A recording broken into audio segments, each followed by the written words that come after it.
Well, the transfer portal was a hot topic, so why not talk about it?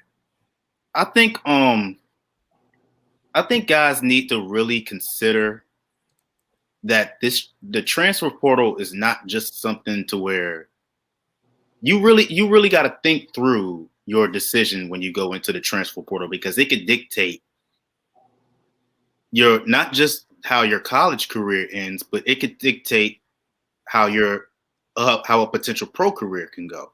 Like for example, in Alabama State transfer running back Ja'Cory Merritt, he transferred to New Mexico, and he actually was all conference honorable mention. He had 1,000-yard season with New Mexico.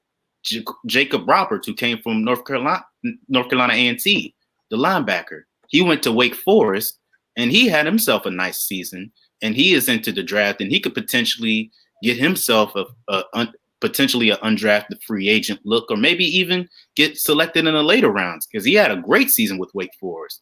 But we've seen guys, get lost in the shuffle of the transfer portal and ultimately have to re-enter. Speaking of Jacob Roberts, his teammate Taquan King, he went to East Carolina, the same place that BJ Davis went from South Carolina State. He ended up not getting any playing time, and now he's back in the portal. So you gotta have an open mind, and you have to look deeper than just what the coach tells you and what you see on your official visit when you enter the transfer portal, because it could halt your collegiate career. Taquan King lost a whole year that he can't get back in his collegiate career because of what he did in the transfer portal. Now, I'm not saying that he took advantage of the transfer portal and he didn't take it as seriously. Maybe he did, but the transfer portal, you could take it as seriously as you want to, but you never know what could potentially happen when you get on these schools and you get on these campuses and you get in the locker room and all those things that the coach told you in your visit and during your recruitment, it could all change once you get into the locker room. So understand everything about what you're getting into when you get into that transfer portal, because it could potentially stall your career and you have to make up for everything that you lost once you're in there. We and like I said, it's not like we have like countless examples of guys getting lost in the transfer portal. There are a few examples, but we've had some success stories. In Division Two, Virginia Union wide receiver John Giles, he transferred to West Florida, had an incredible season for West Florida.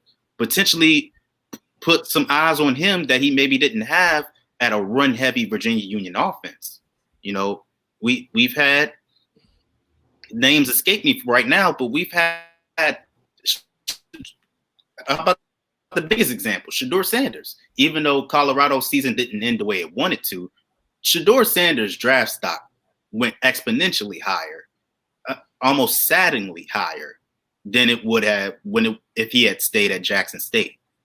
So I want to implore guys who are entering the transfer portal now, guys like Antonio Meeks, Andrew Body, Kilron Davis. I don't know if I said his name right, but all these guys, Seven McGee, who just entered the transfer portal after he had just, committed to Jackson State this season. This season was his only season with Jackson State. Now he's already back in the portal.